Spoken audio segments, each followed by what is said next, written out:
90.5 FM, and this is the 90.5 platform on this Thursday evening. And as we have been telling you for the last few days, this night's platform is a very special one to us here at 90.5, because I'm sure many of you out there would remember that quite some time ago, on a regular basis, we had a very special guest on this program, and we've been saying to you that tonight he is back with us in studio here at 90.5. He's joining Sadro and I, and of course I'm sure he doesn't need all of the special words that one would say to introduce him, because we all know how special he is in many ways. I'm speaking, of course, of no less a person than former Prime Minister Basdeo Panday. Mr. Panday, welcome to Radio 90.5. Thank you, my brother. Thank you very much. Sadro. Well, good evening to everybody, and of course to the old chief. Good evening to you, sir. Good evening, my brother. Pleasure to have you in the studio here with us at 90.5.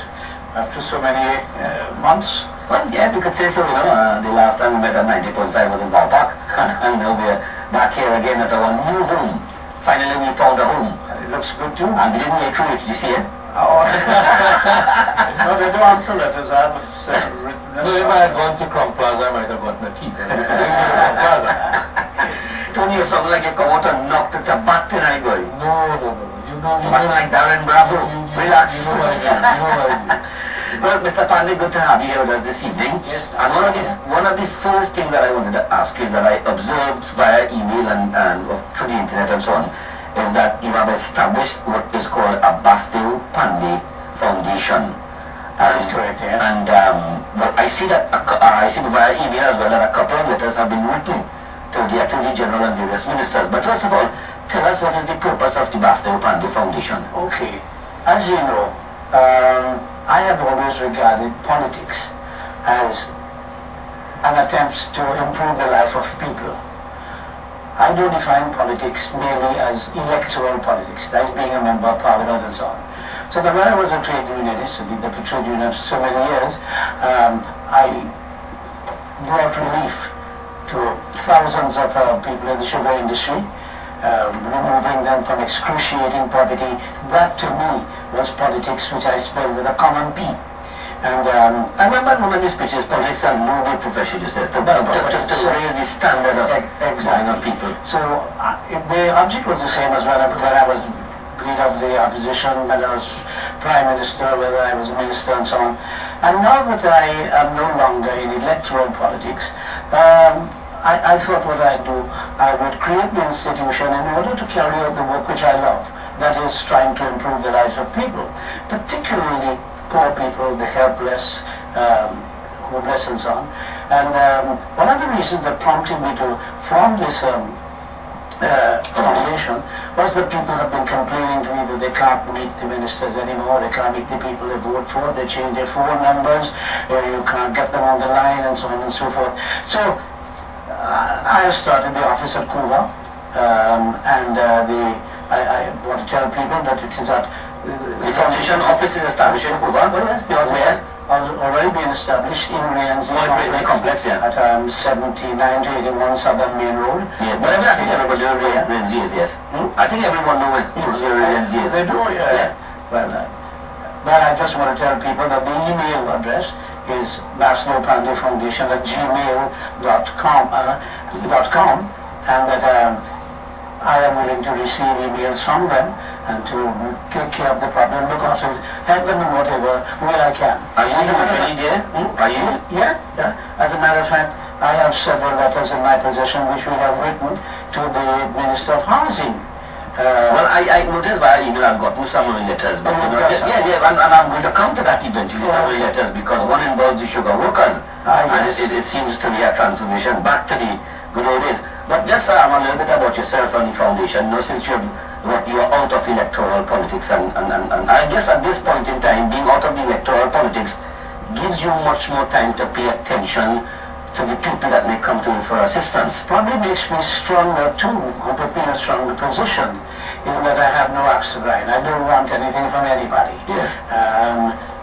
Right now I am funding the foundation on my own resources, and hopefully people may one day feel that it is worthy to sustain it by contributing and so on.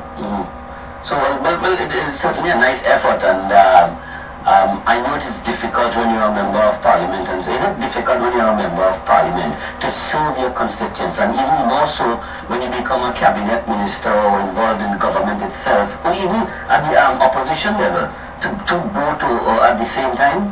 Because I'm constantly hearing complaints from people, you know, when you're in opposition, you see the politicians, you see the parliamentarians and so on, and it is much more easier to communicate with them.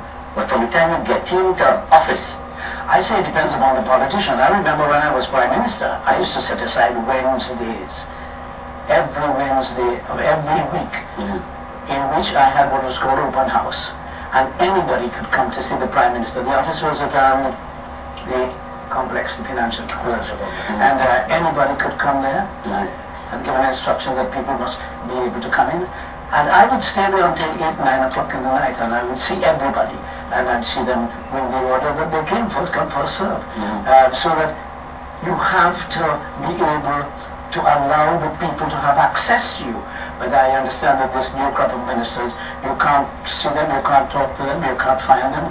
Some of them always out of the country, those who are in the country, they change their phone numbers, that sort of thing. But I know your phone numbers have been changed for sure. Oh, it has? Yeah. Well, you know more than I do.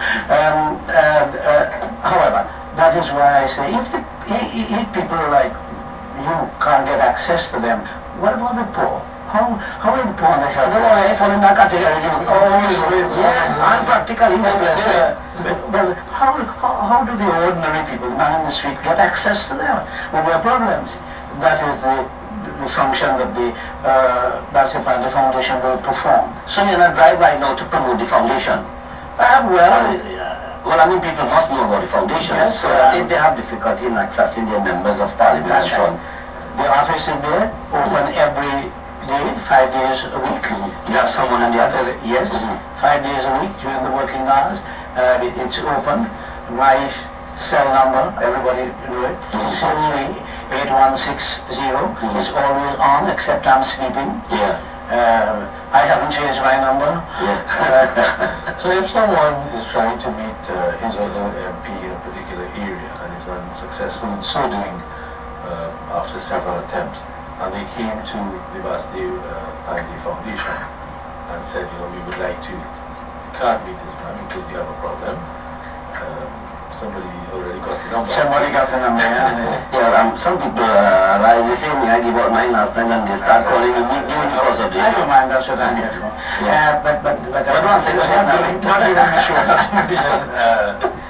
What, do you think, Mr. Panday, that you would be able to assist them in getting an audience with the MP? Or? I don't know if I'll get an audience with the MP. Or get them an audience with the MP. One man came to me and asked me whether I could get an audience for him with some minister. I said, but I can't get an audience with him. What does for you? But what I will do, I will write, tell me your problem, I will write a letter on your behalf.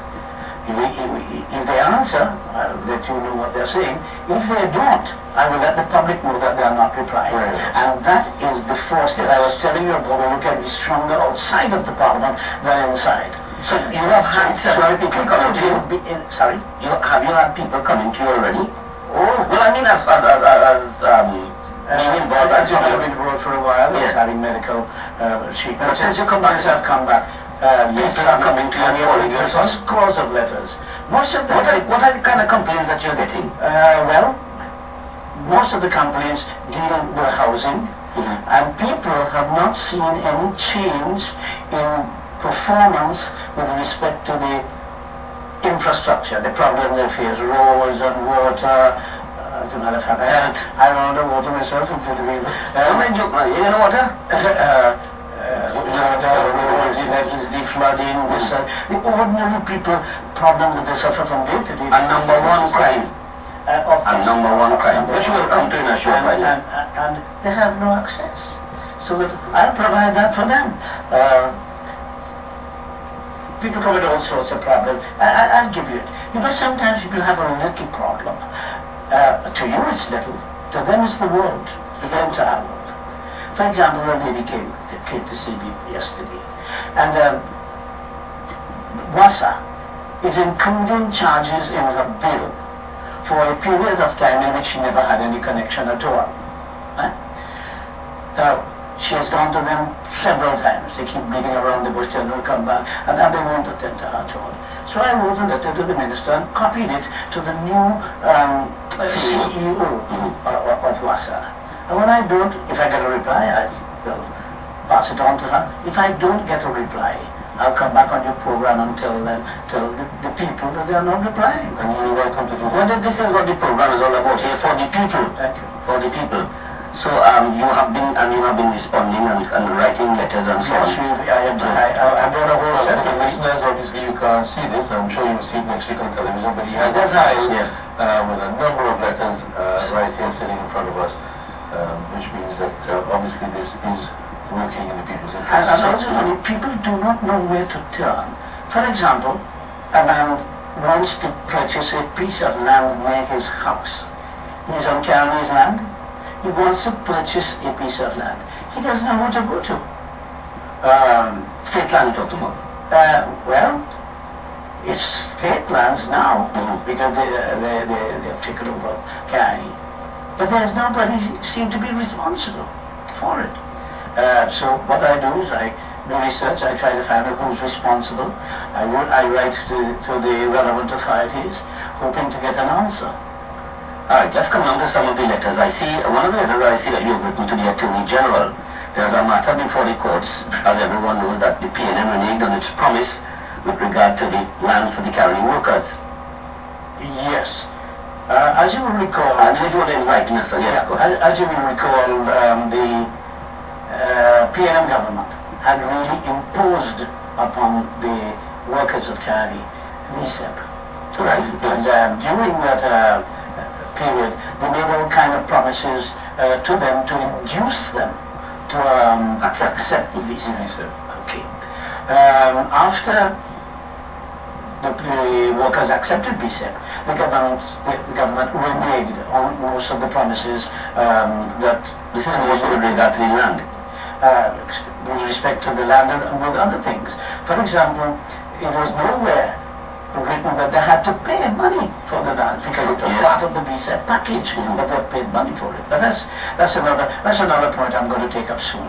The point is that when the PNM government reneged, we went to Mr. Maraj and through his human rights organization brought a class action on their behalf. The matter was heard before Mr. Justice Diyal Singh, and Justice Diyal Singh gave a decision in favor of the workers. The PNM, whether out of spite, malice, whatever, in order to deny the workers the benefits they had received under the judgment of Diyal Singh, appealed the matter. And the appeal has been heard, but it's not finished. I understand they're waiting on decision and so on. This is in the appeal court. So what I argued among myself is, why wait for the Court of Appeal to give a decision which may reverse the Diyal Singh decision and put the workers in a worse off position, when all this government has to do is to withdraw their appeal? I mean, what was also... And they withdraw the appeal, then the workers will enjoy the benefits under the Diyal Singh. And most of those who are members of cabinet now also appeal on behalf of the sugar workers when they were in opposition and to give the people what was their just due. And they are the ones who are saying how unjust the settlement was. I, as a matter of fact, I am thinking now of asking the PP government to reopen consideration of the compensation package that they give to the workers, because it was very unfair, it was one-sided, the government took advantage of the people. So this new government who made promises to them and who depended so much upon them for their support must now reopen those issues. When you say reopen the settlement package, doesn't refer in regard to what the payments that package, because I don't think they're going to reopen Cali.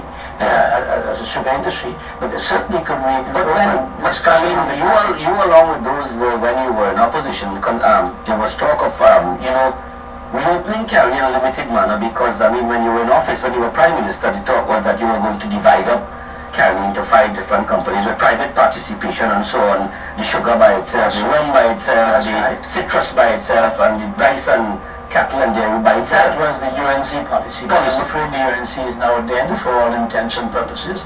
It no longer exists. This is my feeling. So that the UNC had great plans for it.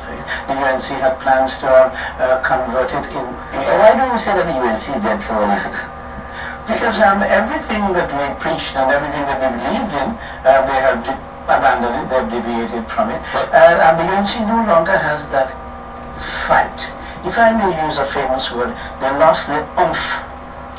They no longer have that fight, that spirit, that commitment and dedication to the poor working people. They no longer have that.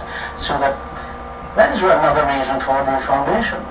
So for those of us like myself, who's a firm supporter of the UNC and so on, and believed in the ideology and philosophy of the UNC, because we saw it come to reality during 95 to 2000, and so basically the UNC does not exist anymore. Yes, you might have the chairman and the party exists in form.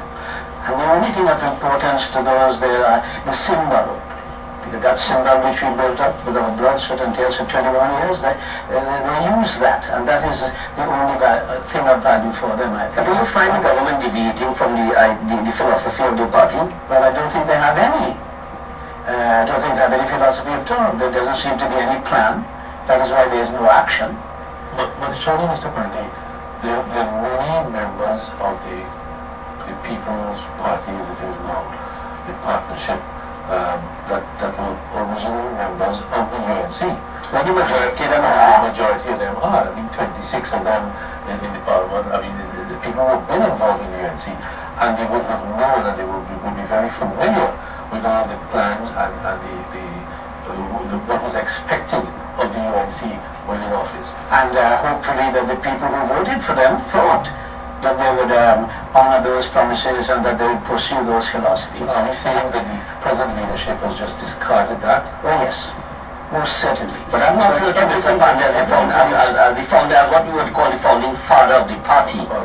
And having spent 21 years after struggling even before that with other forms of opposition and so on, at this point in time, if it would not certainly not be nice for you to see that this dissipate. No, it hurts. But do you feel inclined to fight to at least see the party maintain its original? That will be for the membership. I think sooner or later the membership will have to take their party. They'll have to take their party, so to speak. Let me ask you, are you still interested in electoral politics? No. You're not? No, not at all. Okay. What I'm doing, I'm very happy with what I'm doing. Becoming a voice for the poor and the helpless. Mr. Panday, the internal elections of the UNC that took place, is that the result that came there? Was it something you thought would happen? Did you anticipate that? No, but I think everybody knows what happened in those elections. I don't wish to I don't wish to raise that again for people to say, well, because we lost the election was stolen. Everybody knows that. It was corrupt, stolen elections. Be that as it may. So, who steals my purse steals. Okay, so coming back, mine, 'tis his. For something, 'tis nothing. So you're now asking the AG to withdraw that matter that is before the appeal court, which will in turn give the government the opportunity to give the workers, the carry workers, the land that is due to them without payment. Which was promised in the original arrangement by the government. Exactly. Alright, coming down to, well, now that we have established that you have had the foundation. And it also was they were to get first preferences to these lands. That's the decision of Justice Yelsing. They were to get first preferences. and land of their choice. But much of the lands have been given away to family and friends of the PNM. But I intend... Can the current government do anything about that? That's another question I intend to ask. Again, through a foundation, for an account of all the lands of Kaini that have been alienated while the PNM was in office. I intend to ask that question. So there's a lot of work I have to do. So, but that will be addressed to the current Minister of Agriculture, also? Yes, because I understand that the lands of the former Canada lands come under him. So, but by now he should have done some research on that, because that was a real spoke in the wheel, if I may say so, during the course of when we were in opposition. It would be very interesting to know who got lands and at what price and where. And houses, some of the Canadian houses as well too. Yes. And at what price? It will be interesting to know who occupies all the bungalows of Canada. Yes, that's what. There are lots of questions to be asked. And if those are dealt with properly, there will be enough money to pay the former workers of Canada decent compensation.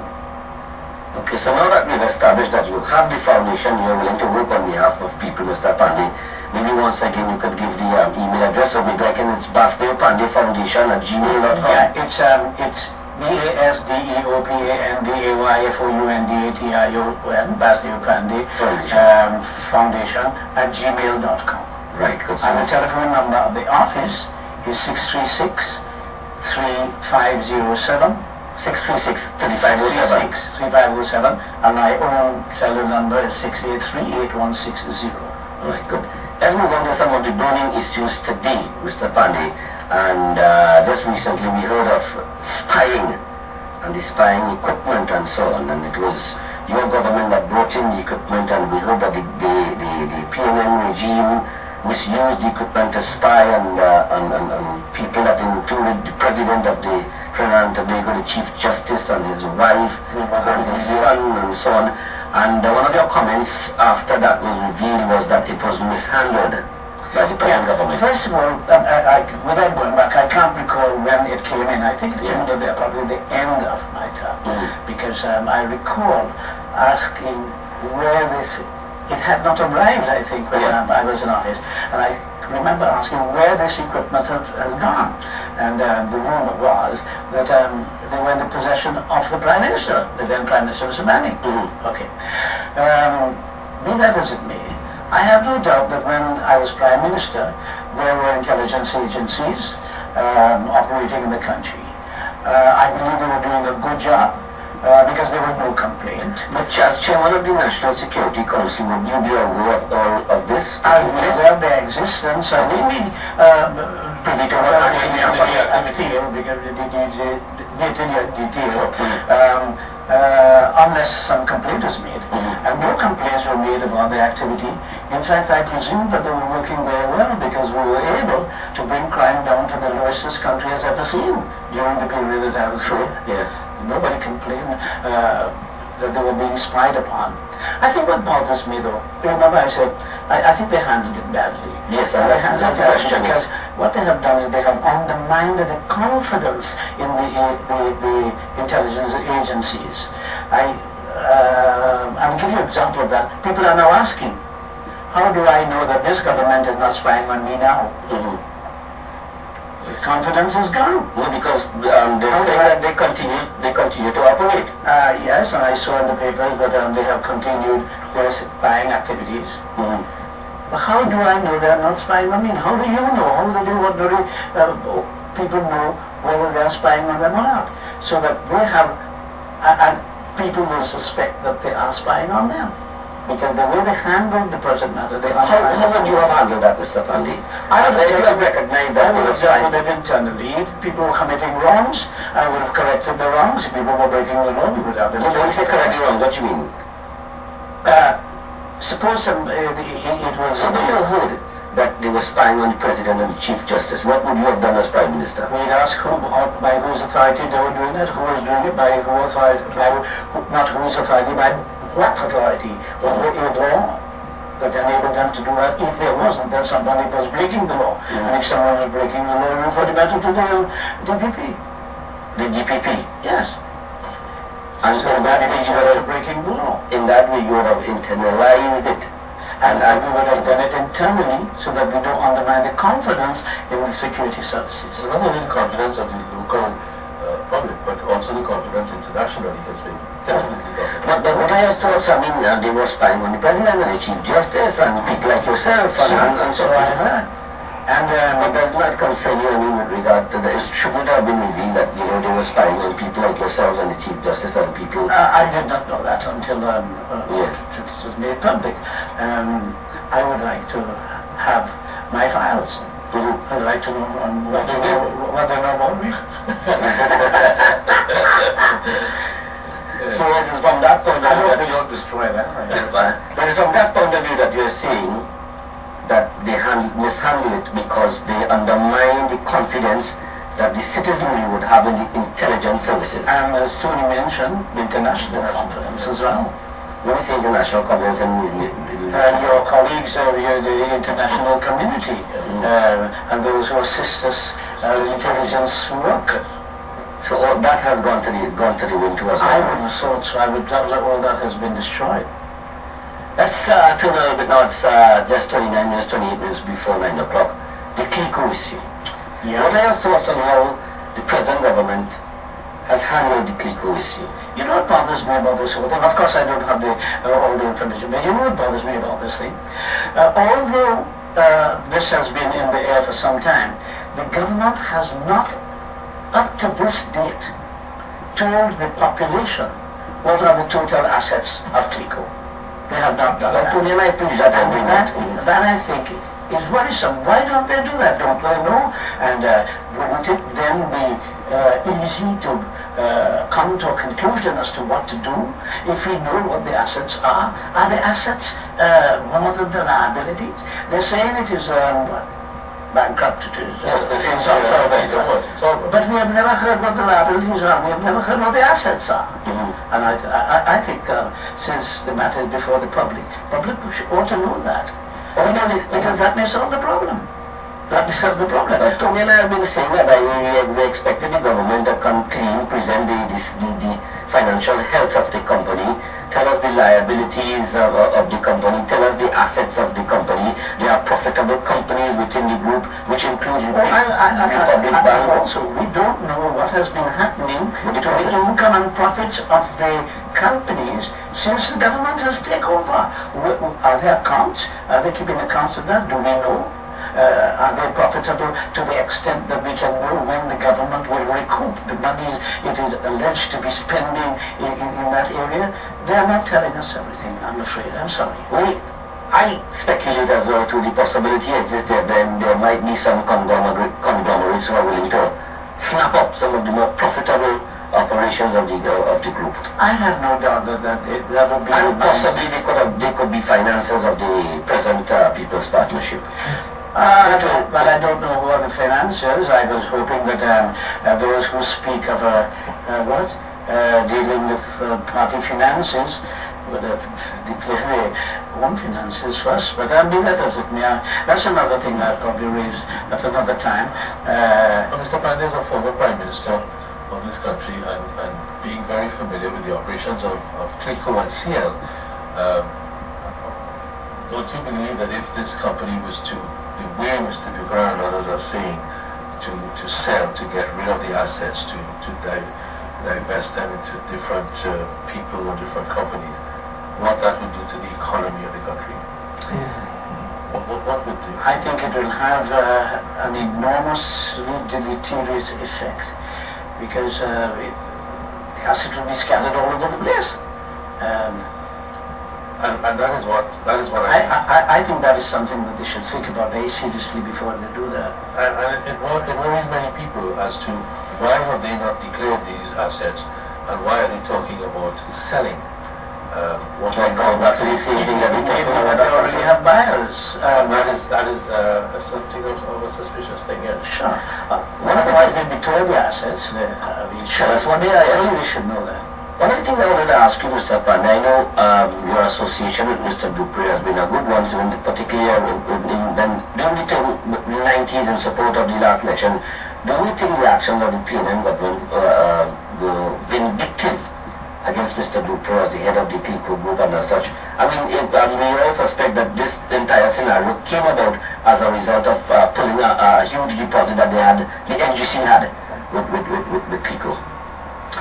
Yeah, any level of vindictiveness in your mind? I don't know all the internal facts.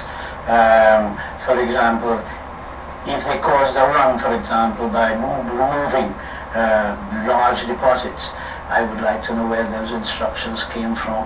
I would like to know why they did it. Well, I mean, I would like to know if the intention was to create a run.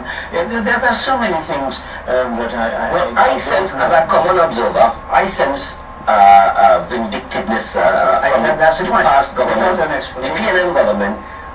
First of all, the first thing that Manning did when he came in was to try to break the back of Cali, which, as we all consider, the support base of the United National Congress, and he did that.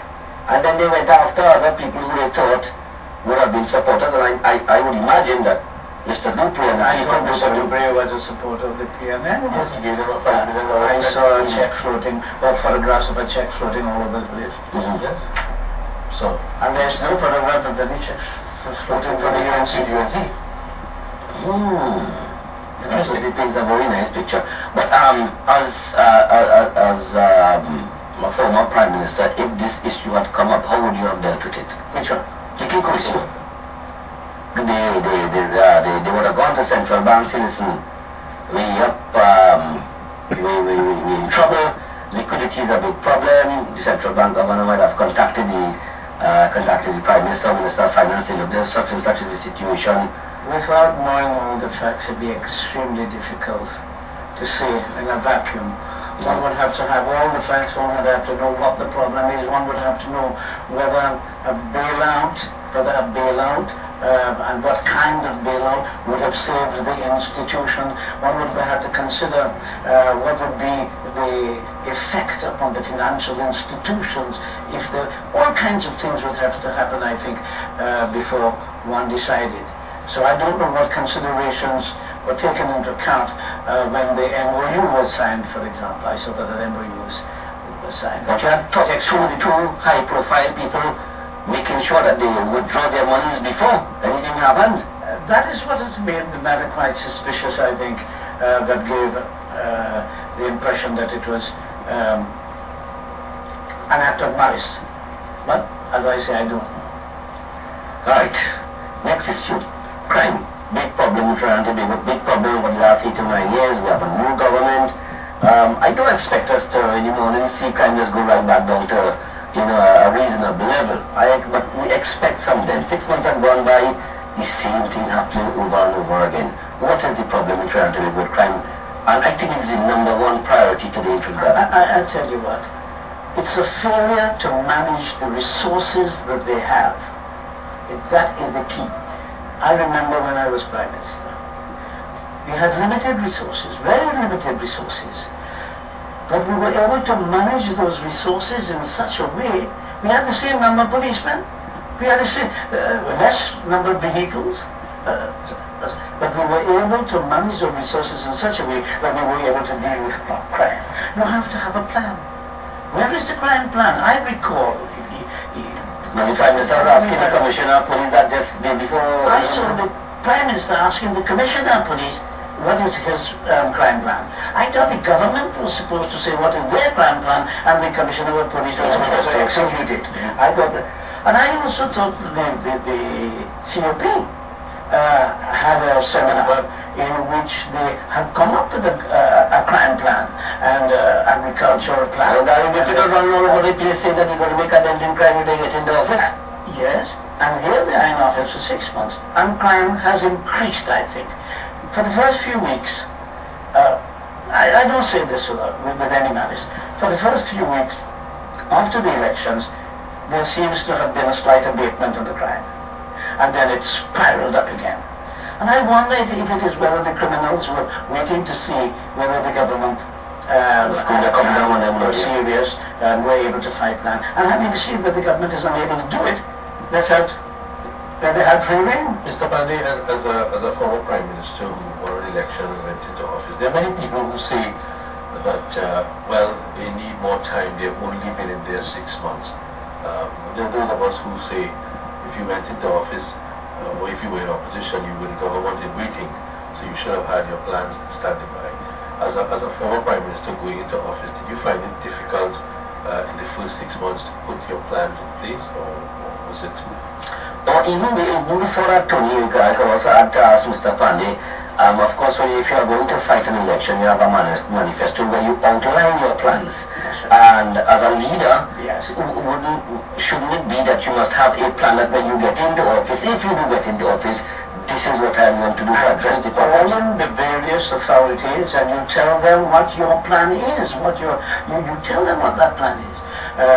You don't ask them what is their plan. You don't ask the public servant what are their plans. The public servant are there to execute your plans, to carry out your plans. You are the policy maker. You must, the government must have plans.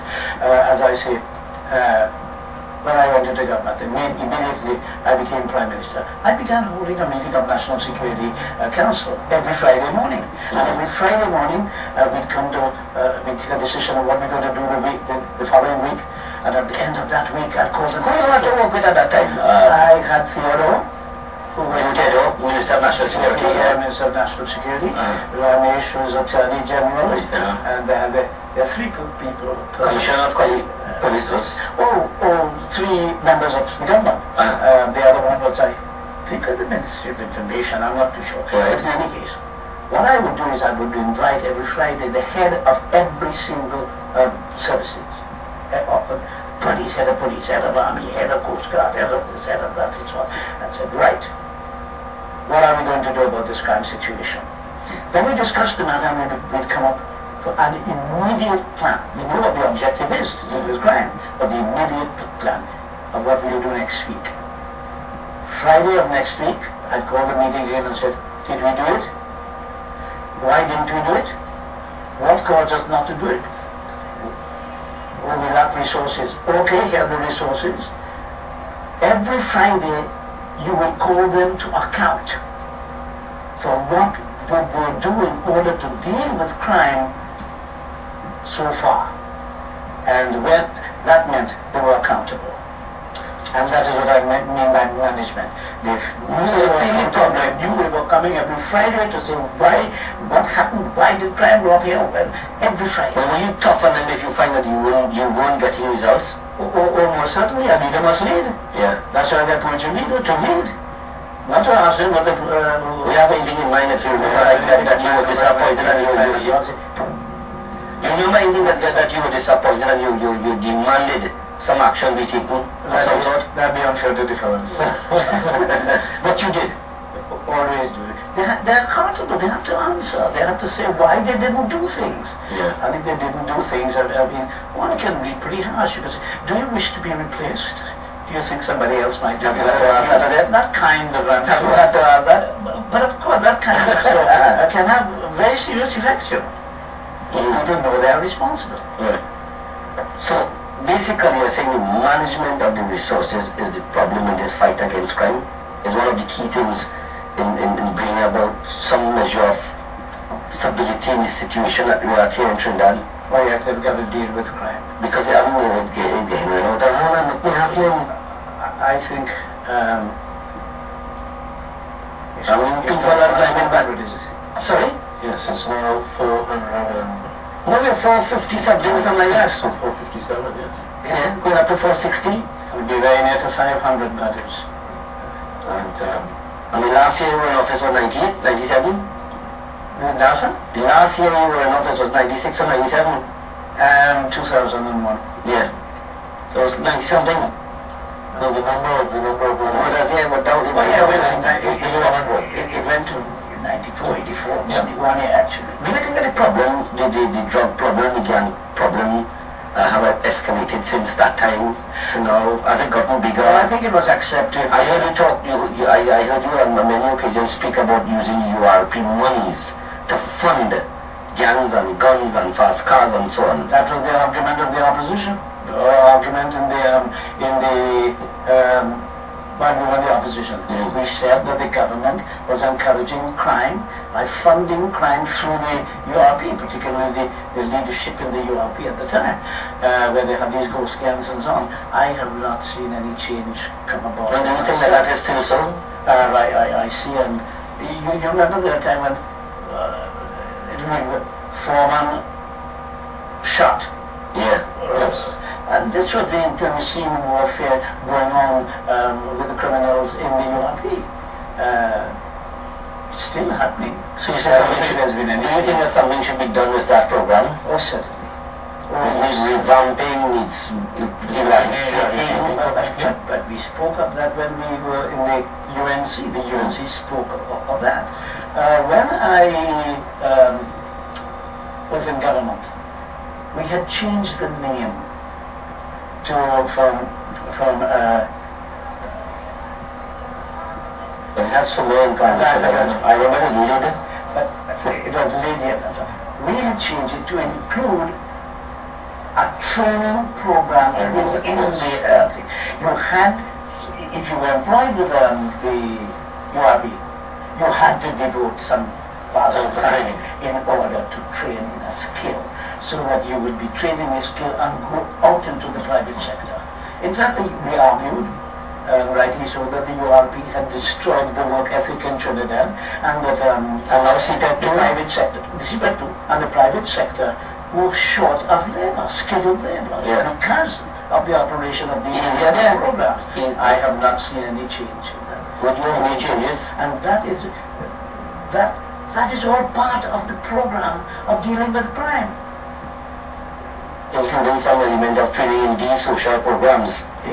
So that when it must include a training, unemployment, education program or something. I forget the name now, but it had the word training in it. Training in it, yes. Or education in it. Educate them, educate those people. When Dr. Williams brought the program in, it was a good program. But it was supposed to be temporary. Workers were supposed to come in, train, and leave. That was the intention, yes. That was the idea. People have been there for 18, 30 years and so on. Well, this is what I realize is happening with even CPEP program. It seems to be a permanent form of employment for other people. Right. And it distorts the employment statistics. It makes it look good. For the government, it is bad. Yeah, when in truth and in fact it's a social program. People that unemployment is 6%. When it is really about 12, 13%. Now we complain about the CPEP program and you're in office, but it's continuing. Exactly. In the same way that it has. And that serves no purpose. That is what people are complaining. They said they voted for change, but they haven't seen any change. Mr. Panday, one moment. One of the issues that came up during the election, and even during the general election it started, was the relationship between yourself and Mr. Jack Warner. There's still a lot left unanswered. There's still a lot of people knew exactly why. Accountability. It was accountability for party funds as a result of which have you lost the ability or the right to question that accountability now? Now that you're not in the executive or in the I have lost that right to do all that right to remain with me. As a matter of fact, we may have new questions to ask. Well, today Mr. Warner is said to be the most progressive of all the ministers, or the most active of all the ministers. Do you share that view? You've been looking on at the performances of the ministers. You have to define terms. It depends on what active means. If I am running around the savannah all day and so on, I'm very active. So as far as active, as far as I'm concerned, active means getting things done. And nothing is being done about the flooding as far as I know. The infrastructure, very little or nothing is being done. The repair to the people's roads, their drains, their water, their electricity. I am not seeing anything being done. So that if there is performance, please tell me, show me the results of performance. And I don't know where to look. Maybe they have performed, very quietly, And I don't know about it. And do you agree with the suggestion that Trinidad should now build a tunnel from Tonapuna to Maracas, Mr. Panday?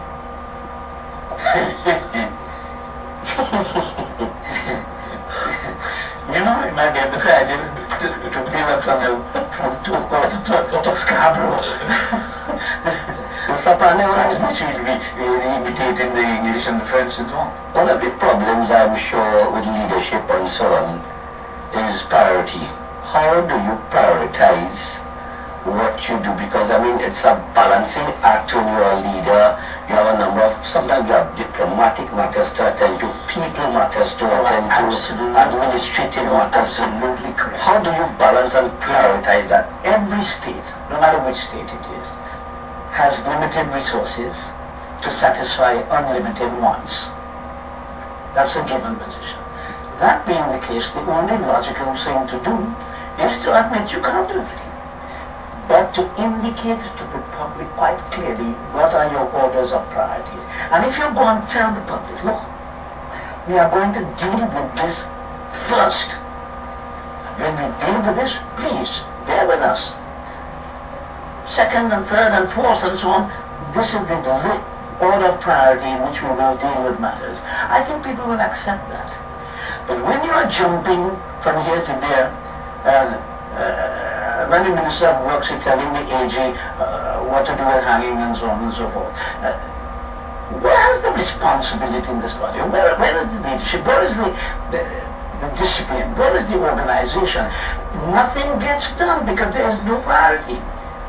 But this is what I'm asking. I mean, it's a balancing act, and you really have to determine what you're going to pay attention to, what you're going to get. We put crime as the priority. We have promised the people that. That's going to be it. And when we promised them infrastructure, that was going to be it. When we promised them education, we built schools.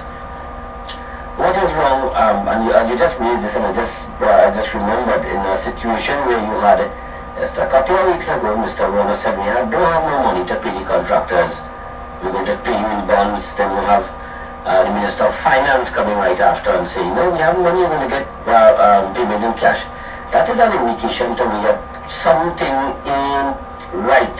I wonder what they inside the house. I wonder what they talk about at cabinet meetings. No, that's what I would have thought that cabinet meetings was you deal with these matters, and people don't come out and make promises and so on and say, I am going to do so and so and so and so and so. And cabinet doesn't know about it. So that if cabinet doesn't know about it and they ask another minister, he's bound to say something else. So there's no collective. There is no cohesive. Yes. There is no cohesion. There is no plan. There is no direction. There is no purpose. And therefore, if you discuss these matters at cabinet, then everybody leave the cabinet knowing what they are going to do. And it is the result of a cabinet decision. Not a Viking decision that you are... that does not indicate that somebody... You're a former Prime Minister. Today you are another member of the public like us all. And many of us have looked on at the partnership. And there are many of us who feel that it's a leaky ship. Your view as a member of the public, how do you see the relationship between the various factors that make up the fractions that make up the partnership? And you see, let me tell you that one time, to add to that question, because it deals with the coming together of the parties, which is something that you were striving for when you were leader of the opposition and the political party. But I remember there was a hesitance, particularly part of Mr. Dukan and the COP, to get together with you. Maybe you might have had your reasons why you probably wanted things in a certain way to ensure that it worked if you got into government, or is it what we're seeing today, when things are put together in a Viking manner, they are not gelling together and working properly? You see, even in a company, a business partnership, the participants have got to have this common objective and know where they're going. But it is even more important in a political partnership, because, you see, getting together to fight an elections is not enough. That is a partnership of people getting together, but not ideas getting together. That's the point. And I do not think they have been there long enough to have their ideas gel into a single purposeful direction. I don't think that exists, and that is why they keep saying different things, because there has been no unison in the ideas. The ideas have not come together, just the people. So they're a meeting of the hands and not the minds. Meeting of the hands and not the minds. They were walks around. I mean, you're rather poetic. Last but by no means is the labour movement and the response of the government to the labour movement, Mr. Panday. I mean, we always say that the PNM is anti-union, anti-trade union and so on. Yeah. And you'd expect that when the People's Partnership got together, which comprised mainly of the UNC, which was born out of the trade union movement, that they would That's the UNC? Yeah. As I say, Yeah. the former UNC. Yeah. Anyway, the point of it is, the labour movement has never been more united, has never been as united as it was when Weeks was there, Weeks and myself and Rafiq Shah, Joe Young, Clyde Nunez. A unit then? You remember? Yeah. A group of people who were dedicated to the struggle of the workers and who were prepared to have Bloody Tuesday and were prepared to go to prison and were prepared to do anything in order to fight for study for the workers. The PNM, as you know, I've said, they were anti-worker.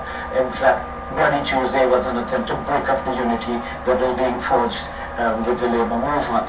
And they've always used the Cement and Waterfront Workers Trade Union and the Public Service Union in order to keep that division going. I would have thought that this government, as you say, supposedly coming out of the bowels of the working class movement, would have done all in their power to unite the workers as a strong force. Instead, it appears to be today more divided than ever. I'm sorry, because that is the only way the workers are going to really get their news. So what do you anticipate will happen in light of the current situation that we have? And here the teachers are yet to rev up as yet to. Right? The teachers are yet to rev up. The teachers are falling soon. Yeah, but they realize that the government is no different. This government is no different from the PNM in that it has people there who are supposed to be labor-oriented, who will look after their interests and so on, but they are not. So they feel as alienated now. The working people feel as alienated now as they felt under the PNM. Mr. Panday, one of the things that you were well known for was being a very astute judge of people's character and the people you have around you in your party. Judge of character? I check out holy man. I thought I was the most judge of character. I know some of the fellows I don't want to say you were the worst, I want to say you were the best. No! And having said that, some of the fellows I picked with. having said that, would you tried very hard to get together with Mr. Dubran.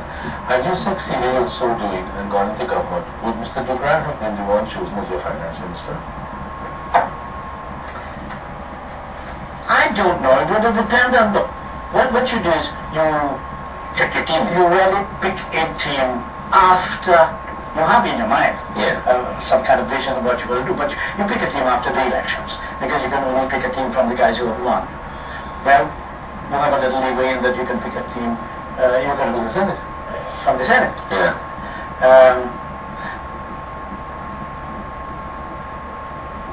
Who else could they think of? Vasant in this current present crop. Yet meanwhile the Senate. Well, I just call him names. I did some rather foolish things in my life.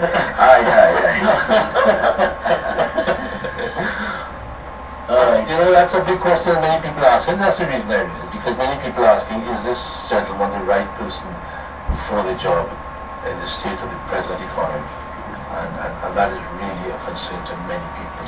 Yes, I've read in the papers, I've read in the papers that people are concerned about it. People have raised names like Selby Wilson as being the ideal kind of person for the job, whether that be so or not, but it's a good name. As I say, you look for a team, yes. and if you do not have people who have been elected, choose bring them into the Senate and so on, and Mr. Wilson, if they felt Mr. Wilson would have been a better Minister of Finance, they could have brought them into the Senate. Mr. Panday, over the last 10 years or so, I mean, there would have been a recent addition to the team to be anti-PNM. And I'm sure you have been fighting them for a far longer time. Would you like to see this government succeed in achieving what, what the people would want? What would you be happy? That's what on election day I went and I voted for my party. Okay. I voted for the UNC candidate. Who was the candidate? Oh Lord, I thought he was going to be the next Prime Minister. Well, I probably voted for the next Prime Minister. But I don't know. But I voted for my party because I wanted change.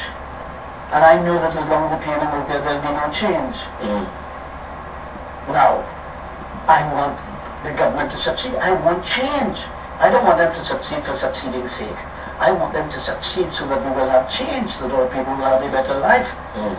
That is why I found the foundation, in order to continue that struggle so that people can have a better life, to make sure that the performance takes place, to make sure that people are treated equally. For example, I have written to the Minister of Housing, and I say that I see that 29 keys or something have been handed out. What is the government's policy with regard to the distribution of housing?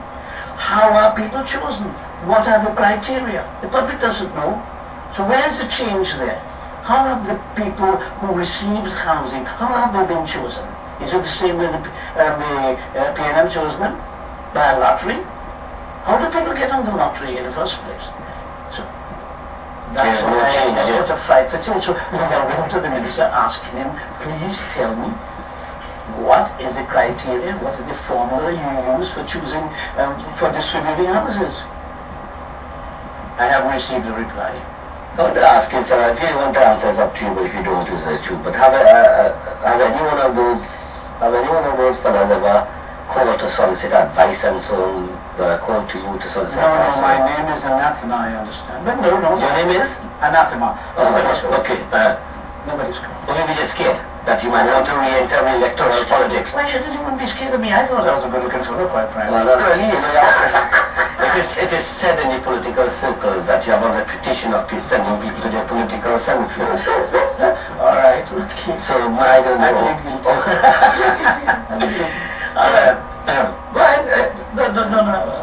I don't know why. All right, well, we're 2 minutes after 9 o'clock. Let's just take a quick break and we'll be right back.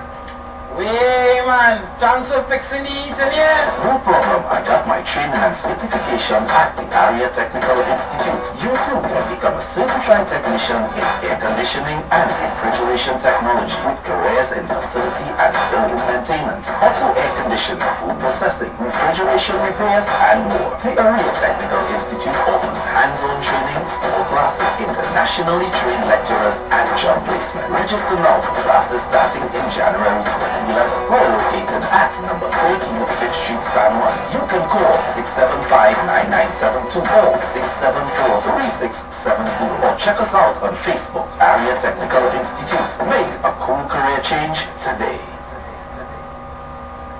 It's the most wonderful time of the year.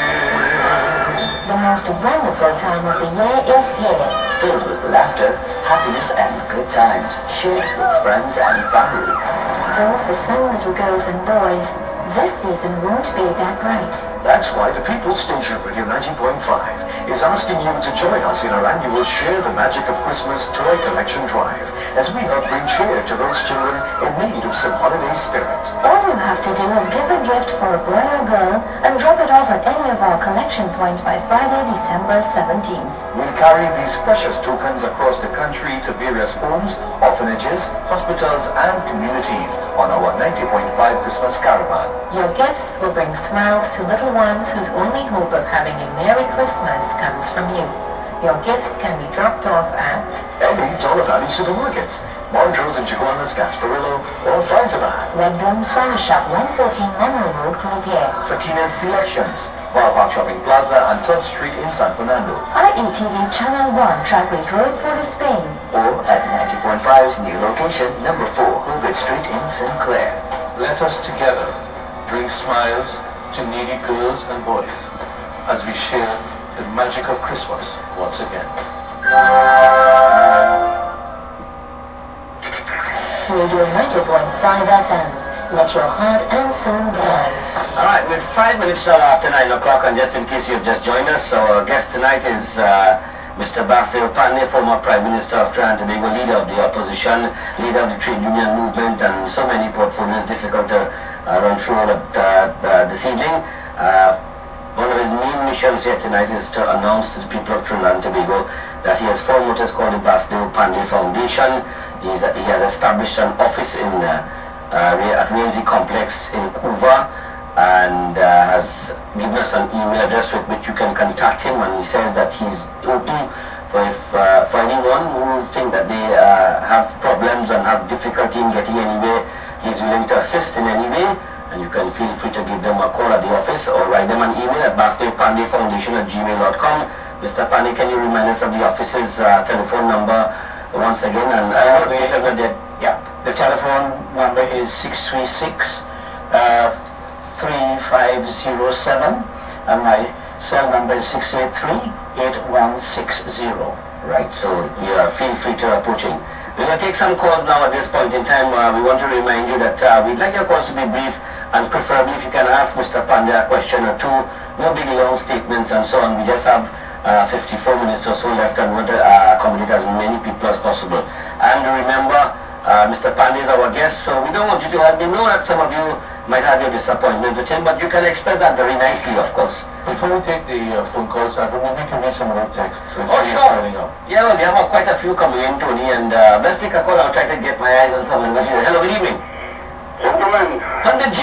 How you doing, Chief? Not too bad. Chief. You're not Chief Sadro. Voilà, yeah. Hi. Hello. How? How are you guys? Are you alright? What about you? Good, good. Nice to hear you. And congrats on the foundation. Okay. In discussing, listening to you, there's something that I would really like to hear your view on. And that is, you being a former Prime Minister, working with the with our present Constitution. Prime Minister Prasad recently at the Harvard University, in her speech there, she raised the question about benevolent dictator as the Constitution is versus participatory democracy. There's just one angle I want to put in the participatory democracy, and that is my understanding of how it will work is you will not need what it's called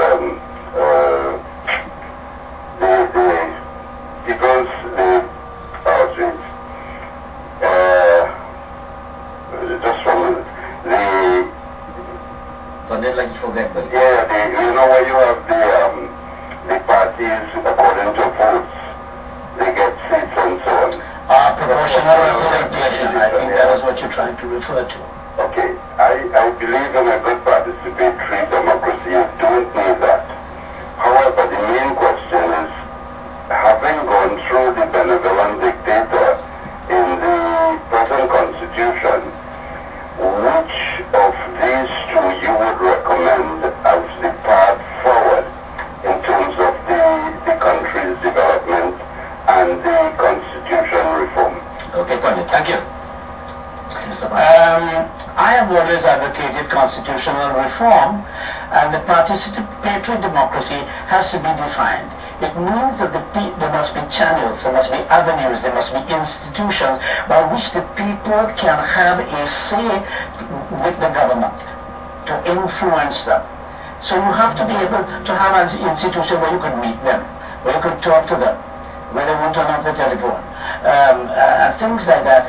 The constitutional reform involves the change in the institutions that allow the people to participate in the running of government. That, broadly speaking, is what I would like to see.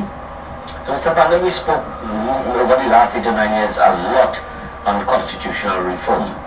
I don't know if this partnership campaign as well on constitutional reform, but I remember the... Yes, I believe it was mentioned. It was mentioned in the manifestos of one of them that constitutional reform was on the cards. I have seen, again, no movement towards constitutional reform. This is what I'm not hearing, even within the party itself, because of the problems we have during the course of an internal election. There was talk of reviewing the party's constitutional law, and I am not hearing anything at all. There also needs to be reform of the standing orders. You know, in the British Parliament, there's a question time to the Prime Minister. When no notice is given, and there's a question time where the Prime Minister stands up, you stand up and ask questions, and the Prime Minister stands up on his legs and answers them. That is participatory democracy, because it means that a person will be going to his MP who will ask the question on his behalf. So the standing orders has to be amended. Our standing orders in 1961. It's archaic, it's outdated, it's totally unsuited to a modern, developing, democratic nation. So what constitutional reform, not only cards? But it doesn't seem that they're interested again in constitutional reform or reform of any community. Hello, good evening. Welcome to the debate. Hi, Tony. Mr. Panday and Sadro. Mr. Panday, you just said that you do not believe that there's any change and that the present PP government is operating pretty much the same way as the PNM. Is that correct? Well, I don't know if you feel there's change. I am ready to change my mind. No, I'm asking you. That is what you said. I'm just confirming to you. Right, go ahead. Right. The question that I want to ask you, the present government walked into a $70 billion debt situation. That's one. Two, President Obama said that basically countries that have major exports to the U.S. in form of energy better need to start doing something else because they have invested billions of dollars in solar, wind and nuclear energy. So that our gas imports, exports, are pretty much, stymied. The future of that anyhow. In addition to which, the International Energy Agency has stated that the world gas market has gone down in 2009 and is not expected to come back until 2012. So that if we put all of those factors together, the present government is really kind of dead in the water unless they can form a resource base that will propel the economy forward. Okay, first of all, Sure. you are arguing as though this government has no money. No, I'm No, if it has, so all right, price of oil and all that sort of thing has to do with income and so on, but it has money, it has voted money, it has a budget, however, it is going to finance a budget, well, they have indicated you, but there is money and they must do something. What is being done with the money that's being spent? That is my argument, my friend. What I wanted to ask you, if you allow me, please, is in light of this present situation, if they do not use the resources that they have presently very well, we can wind up here where the economy goes bust. I agree with you. So that what I wanted to ask you is, if you were in that situation, how would you proceed? That's what I'd like to know. I am not in that situation. That is what we people elected them to do. They are there, they know how much money they have, they know what the problems are. They must have some kind of priority and they must begin to perform on those priorities. That is all I'm saying. And that is what you're not saying. Alright, let me just get a couple of text messages here to you. Sadro, what really going on? Everything going up better, we leave the PNM. Sadro, this government is the worst, everything malfunctioning. I fed up, Karma should step down. Sadro, this government promised in 120 days they're going to bring down the cost of living. You hear lie? No, I just reading text messages. I remember Mr. Panday in 2007 wanting to go out with his head held high. Do you, sir, feel that you achieved this in light of the outcome of January 24th? Yes. Whatever I'm doing at the moment, I'm doing it because I'm happy. I'm extremely happy. I've spent most of my life helping people, making people's life better, and I'm doing that now. So yes, all in all, I am quite happy. One more thing, so good evening, gentlemen. Mr. Panday, sir, special welcome to you. Sir, I love you, always will. You are the best thing since doubles. Please be my PM again. That's the next text message. Take the next call. Hello, good evening. Welcome to 90.5. Hello, Sitaram, assalamu alaikum. Assalamu alaikum. So Mr. Panday, season's greetings to you and your family. Thank you, my dear. How are you? I'm fine, thank you. Okay, well, I don't have to say who I am. I think I recognize the voice, yes? Oh, well, at least you will. Yeah, I say, well, I heard you're still doing your little private practice and trying to help the people. Yeah? I congratulate you for that. Okay. I'm trying to do the same in Valencia. Lovely, lovely. Right? If the people up there have any problem, let them come and see me. Not Yeah, well, I spoke to them. We're trying to There are form up a little part to be Valencia first. And then if she cannot, then she has to do it. This is Miss Valencia speaking. Yeah, well, I'm still trying to do it because I'm involved with Norris Right? Trying to hook up with the farmers and get things going. Well, you know, for the longest while, they had this cotton problem. God will bless you. No? God will bless you, my dear. Right, so I'm still trying to, but as I heard you're doing your work, Michaela told me she will do the same to help me in this position. Yeah. But I'm trying to do what you are doing to help people. And Mr. Panday, despite the obstacle, the crime is very high, still going up, up, up. And as I said last night, what are the crime plans we have? And I don't know where we're going, but I hope you're getting stronger and stronger to pull back the party. Okay, dear. Thank you. Okay. Thank you. Hello, good evening. Thank you. Yes, sir. Good evening. So I want to something Your line breaking. I'm not hearing you clearly. I want Mr. Panday to comment on the Prime Minister's statement concerning the ATM machine competition. Oh, okay. Okay. Okay. All right, thank you. Thank you. Hello? Okay, go on. He's gone. What we would like you to comment, what is your opinion when Kamala said that Trinidad is not an ATM machine to the rest of the Caribbean? Oh, I think I commented on that. I am saying that whether she believed it or not is not the point. The point is, it was useless. It was bad strategy saying it. Yeah. What is the point of saying it? What did it achieve? What did she hope to achieve by saying it? We just stop Gonzales coming here and walking away, which is in the habit of doing.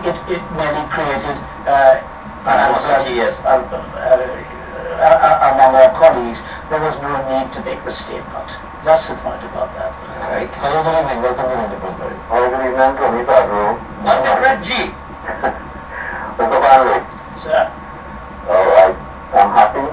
Congratulations. I believe all the talks we have had, even when I told you that it was time to get out of active politics and show that the real power is behind the welfare of the society, and that is why you wouldn't be attacked anymore by those who wanted to destroy you. If you were a lady, I would call you a prophetess.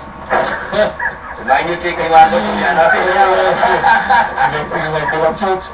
Well, but your name changed from that. Go ahead, Juliana. Okay then. Thanks for all, Mr. Panday. Go ahead, Julie.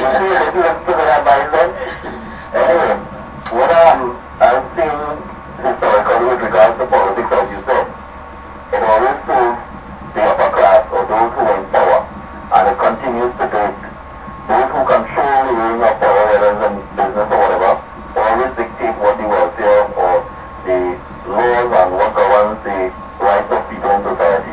It is only the civil rights organization, Gandhi, Mandela, and all the other people who fought for the welfare and trade unions brought about change in society that benefited the lower class and brought the society to some sort of benefit where people were treated with some kind of equity. And without that third element, which the media was supposed to represent at some time, we are not going to go anywhere. And that's what I was looking forward to, people like yourself and others who can form that middle ground to have a voice of neutrality for the welfare of society. And whenever you're ready, prophetess or not, I'm there to support you with whatever help you need. Thank you so very much. Thank you. Let me get our text message here, Tony. Good evening, Mr. Panday. as a young person in this country, I would just like to let you know that you have truly been an inspiration to me. You are made of everything a true leader is made of. You are definitely a blessed man. Next call to me. Hello, good evening. Yeah, can you speak up a little bit more? Yeah. Good evening, Mr. Panday. Good evening. My Prime Minister Studio. Yeah, near February resident. Now when I call for, I have a problem with my NIS. Okay. I have a problem with my pension. Right. I work over 40 years to contribute my pension here. Oh, all right. My NIS. Why would you interfere with my NIS and give me my pension? I only get $1,800 a month. Okay, all right. Okay. Hold on. Okay, listen. This is the kind of things that I am trying to look after, where people don't know where to turn, they don't know what to do. So please, the telephone number that I gave, or you write it down. Okay, good. I remember 636 3507. Yeah. Or you could come down by the RNC complex anytime. The secretary will take the complaint. Yeah. The secretary will take the complaint. Yeah, if I am not there, usually I'm there. But if I'm not there, if I have to go for something or the other, yeah, the secretary will take the complaint. And I will certainly look after it for you. That is why I've set up the foundation. Right, the foundation is taking $200 a month I get in. Let me don't go into the problem now. The ceiling is All right.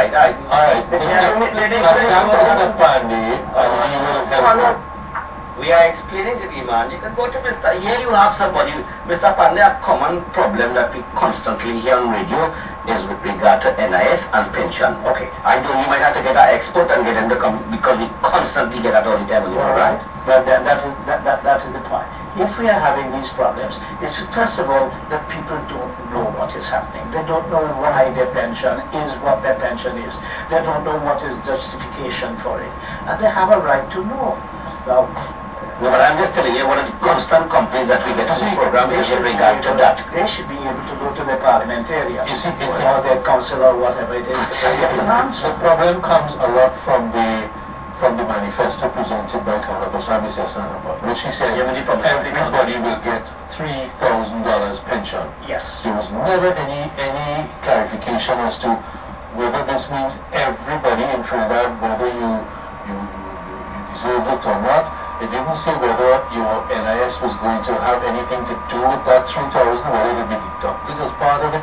None of that. The understanding, and if you read it on page 41, I think, of the manifesto, it says every single Trinidadian, once they get to that age, will get $3,000. I recall that. And that, I think, is what is causing confusion. Then, if that is the case, we will have to explain to the people that they were nagged. They said they were going to do that, they were nagged on it. Yes. Couple more text messages to Sadro. Kamala have a set of Mickey Mouse ministers working a set of jokers. Next one, Trinidad so small. Why don't we find 100 key points of mobility and place a police car with 2 police and 2 army men on 12-hour shifts, thereby using 400 police and 400 army daily to cover Trinidad from criminals? The next one says, why did you vote with the PNM not to debate Hart and Udicott? What did I want? Vote with the PNM not to debate Hart and Udicott. I don't remember that, but I don't know if you do. Me? I didn't do that. As a matter of fact, I think what they're talking about is Mrs. Prasad Bisasa wanted to raise some motion, and she didn't even tell anybody, us, what the motion was about.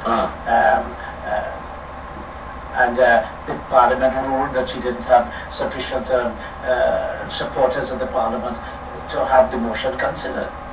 If that's what he's talking about, that was a Hello? Can you turn your radio down, please? Hello? Yes, hello. Yeah, you can be my I'm extremely sorry. Okay, sir. I'm so anxious to hear the voice of Mr. Panday, who I categorize as a master tailor, a political tailor. He made political clothes for one set of people, including Jack Warner, Chandra Sharma, Rudy Monilal. Then he even decide the clothes. And this poor gentleman, from since time immemorial, making clothes and putting on for all of these people. I just want to ask Mr. Panday one question. When did he make clothes, political clothes, for one Jack Warner? What year did he make a political suit or a political clothes and put it on his back and make him a politician? The good book said, okay, sir, thank you. The good book said it's better to give than to receive. So therefore, if I have made clothes and give it to other people, well, the Lord will bless me sometime, either in this life or the next. It was nice to hear from Mr. Panday today, but I would like to wish my future Prime Minister, Dr. Rural Munal, a happy birthday. I don't know if today is his birthday. Oh, well, if that is the case, happy birthday.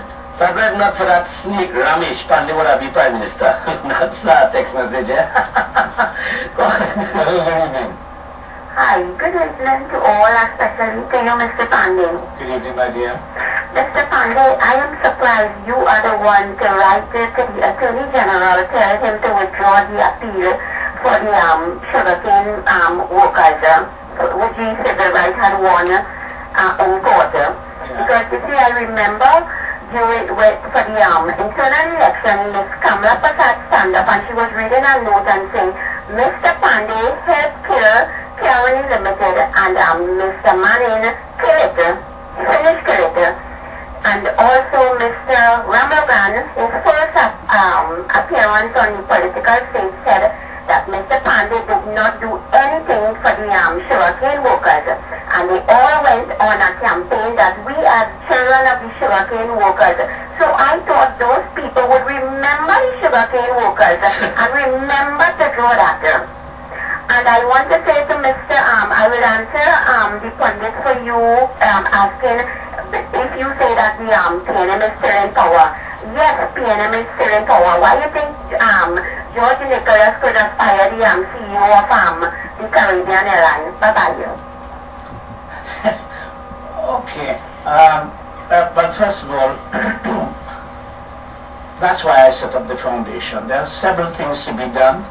I don't know why they have not withdrawn their appeal or why they didn't consider that.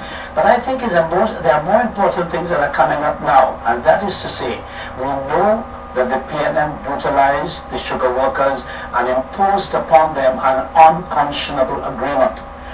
This government must reopen that discussion and give those workers and their children.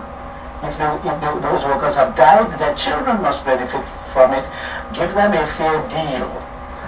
And I am also raising a question about the lands of Caroni, which were alienated under the PNM, and to who got it and how much they paid for it.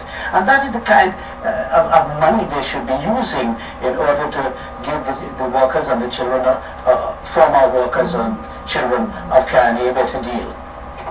Hello, good evening. Welcome to 90.5. Good evening to everyone here, especially Mr. Panday. Mr. Panday, I want you to know that you are all time exposure to me. I will have blessed you and I love you very much. May God bless you. Thank you, my darling. Thank you. Hello, good evening. Welcome to 90.5. Good morning. Good evening, Mr. Belmont here. Yes, Belmont. Good evening, Mr. Panday. Good evening, sir. This is Mr. Belmont, who I came into just last year about warning you about the meeting was taking place in the party. And I was discussing what to do ideas. However, you are the best government this country has ever had since 1950, undoubtedly. But what you have to consider is one more question. Running a government and getting the power is two different things. That's right. Mr. Manning defeated you in the last 3 elections because of certain things.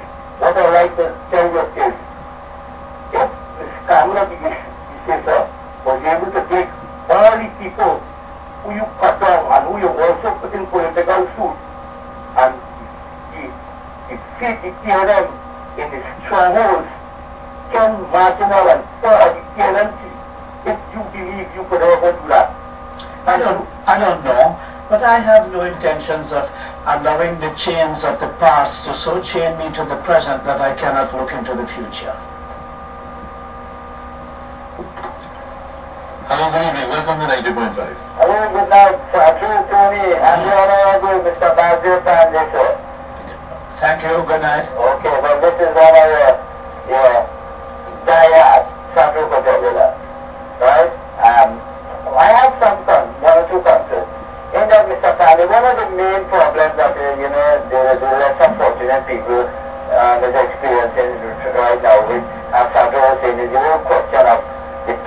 the benefits, the claims that people can make and things like that. I feel that, what should be done is that this government, in one of the ways to alleviate that situation, could print a booklet that could become every home should have one then, verifying what claims can be paid, what benefits you are entitled to and so, that even when it reaches a situation in your home, that even your children will be able to read it and explain it to you, and it becomes much easier than rather this whole situation that people are not sure what claims that can be and what benefits and so that they are entitled to. That's one suggestion. That's an excellent idea. And what I will do is I will look and see if there is such a booklet. I will write to the ministry concerned, the minister concerned, asking if such a booklet exists, and if one does not exist, I will pass on your suggestion to him, which I think is an excellent suggestion. Hello, good evening. Welcome to 90.5. Good evening. Yes. Good evening, Sadro. Good evening. I call it for in terms of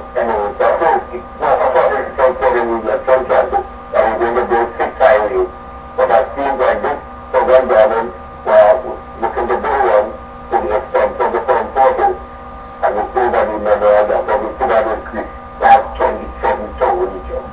I see 27, not 7,000 jobs there. 27,000 jobs. I see what you do over that. Well, first of all, I don't know. I really couldn't say how they are calculating this, and it would be nice when ministers speak if they would be clearer so that people will be less confused and people will really know what they're saying. I don't know why 27 and not 26, for example, yeah. or why not 28. I don't know upon what they have based their calculation, but what I will say that the highway from Postman to San Fernando is a great idea. A better idea than the tunnel from Tonapuna to Morocco. Sure. Hello, good evening. Good evening, Tony. And good evening, Sadro. Good evening. To Mr. Panday, yes, sir. People of politics. I have you on the wall, I have you by my altar, so I need to tell you any more than that. So long as I'm in your heart, I don't care you could pull it down from the wall, I want to be on your heart. Well, you're inside it, man. I'm ready for you right now, you will change to all that happening right now. Your voice alone. You know how much people are trying to get in here just to say the same thing? It's wonderful to hear you, Mr. Panday. Thank you very much. Thank you very much. Hello, good evening. Hello, good night, Sadro, Tony. Mr. Panday. Sir. Question. Do you think that the government today is really reaching out to their diehard supporters and their core supporters, especially in low budget? And we say that presumably lower class, if I am put it this way. There are certain, well, from the feedback I have, people keep coming to me and you are talking about the people I'm talking about, people who are you call them lower class. I call them the less fortunate people, the one who don't have access to the corridor of power. Those are the people who come to me and say they can't see the minister, they can't get in touch with them, they can't talk to them, they don't come to the office, that sort of thing. And that's why I set up the, as I say, set up the foundation, because a lot of the people who gave their blood and sweat and tears to build this UNC over the past 21 years seem to be neglected, totally neglected. Even though the ministers in the constituency cannot do something to these officers, they can touch base with them ever so often to let the people know that they're still around and they're looking after our benefits for them.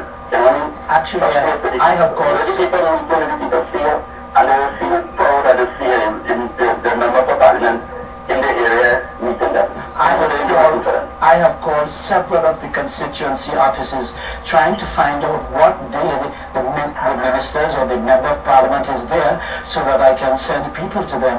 And I can't get a definite answer. Cora, did you vote for the People's Partnership? If I voted for them? Yes. Yes, of course, I supported the party. And are you now very disappointed? Right now, yes. Honestly, yes. Thank you. Hello, good evening.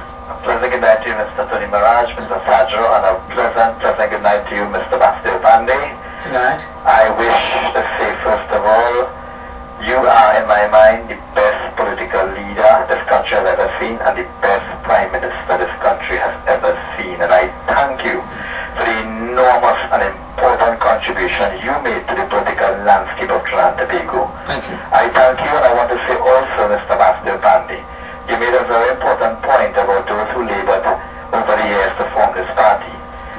Mr. Panday? Yeah? Yeah, I am one of those who were there with you from the very beginning. Oh, I know. I am so grateful because so many people have given their blood, sweat and tears Yeah, to as this a party. matter of fact, I'm not trying to, to ingratiate myself in some way or the other, but I am the only one who remained campaigning this last election, who was there with you in John agitation around the election in Komoto. I was there with you in Belmosa. That was our first election. After forming the political party, remember? Yeah, we won it. We took both and next day we went to fight. That's right. That was the first election ever. You fill my heart with joy when you remember those days of struggle, man. It was something else. Remember when you lost in the forest and I was with Canyon? Yeah. Remember when you lost in the forest? I hit that off it. Yeah. I have to look for you. I wish you all the best, right? And I hope that you will continue to remember the people who work for this party and who gave their life and blood and sweat, and that you will be there for them. I will never let them down. And I thank you enormously for that. I promise you that. I thank you. You had this fund, you said about the fund. I joined the program kind of late, right? Yeah. And my question to you is that the fund is the day that... It's not a fund, it's a foundation. A foundation. But do you have a fund separate, like if I want to make a contribution for you to, to give the poor and all that? All right. I'm in the process of setting up a bank account in the name of the foundation so that people who wish to help and to contribute and so on to the work that I'm doing will do so. Right now I'm paying the expenses of it personally. Well, Mr. Panday, as one who has been with you from the days of John agitation, I give you a pledge today that I will come and support you in that as well. Thank you so much. From the beginning to the end. Thank you again. Bye-bye. Hello, good evening. Welcome to 90.5. Oh, good night. Don't just about it. Sometimes you like to form this foundation to help people. I would like you to look into the rent assessment board. Okay. My observation is people who work for minimum wage, barely surviving when they have to pay rent. They can't buy food, they can't send their children to school, and that kind of stuff. Because the rent is too high. Please. I believe that the rent assessment board no longer exists. No, I know that, but I want you to do something about that. You mean introducing a kind of rent control legislation, is that what you're talking about? Yes. People who work for minimum wage can't survive in this country. Yeah. I have personal experience with somebody who rented lonely situation. That's a fact. Yes. I really would like you to do something with that. And you know what's the tragedy about that? There are many people who own government houses given by the government. Let me see. The old housing authority gave houses to people who are living in New York and renting them in Trinidad. Yes, that I told that story, yes. That, whereas they should be distributing these houses on the basis of merit, it has been distributed on the basis of friendship and all kinds of corruption. I have written to the present minister asking him to let the whole public know what are the criteria for the distribution of houses. Hello, good evening. Good evening. Yes, ma'am. Mr. Panday. Mr. Panday. Good night, my dear. I am so stunned. I heard your voice is so vibrant. We are with you. May God bless you. Can you repeat your number again, please? Okay. The number of the office is 636 3507, and my home number is my cell number is 657 683 8160. Thank you so much. And what days will you be at the office? I am there every day. Sometimes if I'm not there, I have to go out and so on. I have a secretary who is there at the RNC company. We have a lot of problems, Mr. Panday. We work on the ground. We have a lot of problems. We can't even see a minister. You can't see a minister? Not at all. We had a Port constituency and we're in a very, very bad state. Okay. Okay? so I need to speak to you. Yeah, and I'll try. Whatever it is, I'll try. I cannot guarantee you success because I am not in office and so on. But what I can guarantee you is that I will take the matter up. And if they do not, if they reply, of course, that's one thing. If they do not reply, I propose to let the public know. Okay, thank you so much. Let me quickly add that this is the radio station that Mr. Panday will certainly come to and is most welcome to let the public We know. need to have it more often. All right, thank you so much. That's very kind of you. Hello, good evening. Mr. Panday, Yes, sir? I am asked to take the National constituency and the UNC executive of We can barely hear you. Could you speak louder? 1994 to 2000.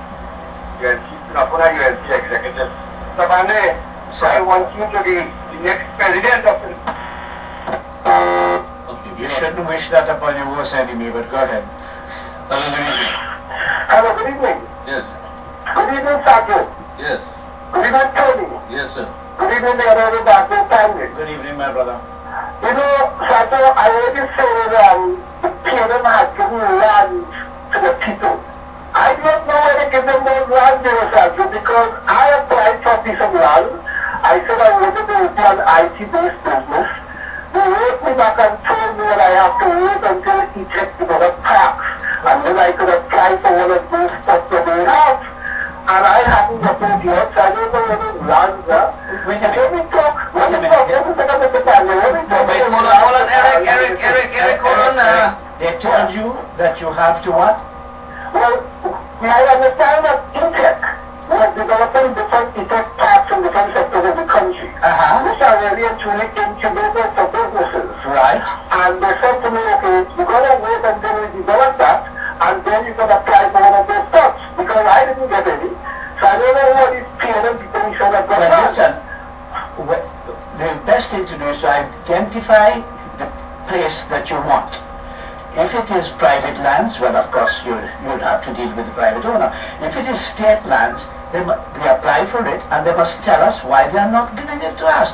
Because they must have a reason for doing things. And there is that company, a small business company, as you know, that provides loans and so on for people to do business. I am prepared to help in whatever way I can. Hello, good evening. Hello, good evening, Mr. Maharaj. Hey, Michael. And good evening, Sadro, and my political guru and political leader, Mr. Panday. Mr. Panday is still there? Yes, of I'm course. here. Good Right, night. Mr. Panday? Yeah. I am one of your most loyal supporters. This is the microbiologist here from Pleasant Park, next door to Dr. Milton. I spoke to you on a few occasions after the election, Yeah. and I told you at home. And my youngest sister used to work with Mrs. Panday at County Limited. Okay. So I fully agree with what you said. All the predictions have come true. You have said we didn't get change, all we get is exchange.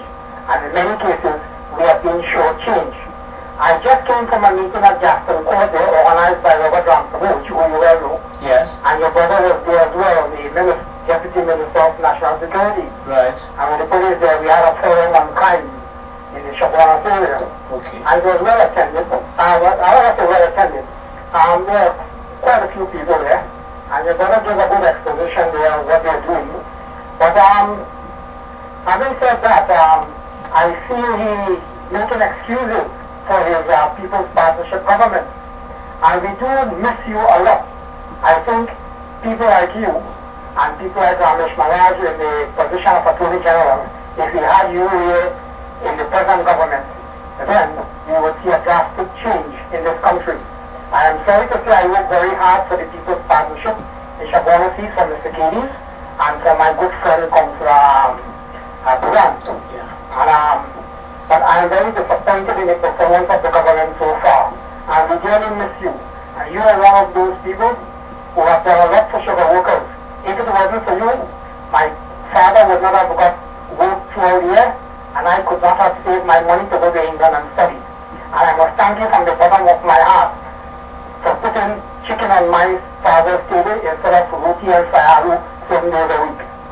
And for that, I am eternally grateful. And I wish you long life, Mr. Panday, and I hope that your foundation is successful and you help a lot of people, and you have always done throughout your life. You have sacrificed your life for your people, and you will be rewarded in the hereafter. Thank you very much. Thank you, and it proves one thing, fry aloo is very good for the brain. Yeah. Hello, good evening. Welcome to 90.5. Yes, hello, good evening. I'm very good evening, Mr. Panday as well. Let me find out, Mr. Panday, what are your views on the clinical issue right now?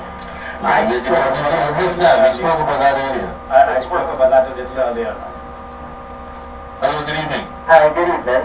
I'd just like to know Mr. Panday's thoughts or what he has to say concerning remedial teachers. Now, a lot of remedial teachers' contracts have not been renewed, and this is from January of this year. But as of September, all contracts have been terminated. Now, this is not the school clerical officer's contract. We are talking about remedial teachers' contracts. And this is when you say media people, remedial teachers' contracts. Where these people work? These teachers. They work in schools where children who have made under 50% in the SCA exam. Okay. Right. Yeah. Now, these contracts have not been renewed. And there are no indication as to whether these contracts will be renewed. Now, I personally have written the ministers several letters. Right? Not only Mr. Bukki Singh, I've also written the Prime Minister concerning that. But no, have you got any reply? None of them has replied anything concerning that. Nothing has been done. Well, if you let me know what the facts are, I will certainly send off a letter to the Minister of Education. I certainly will do that for you. Okay, I will appreciate Well, I hope you have taken note of the number and email address of the foundation, right?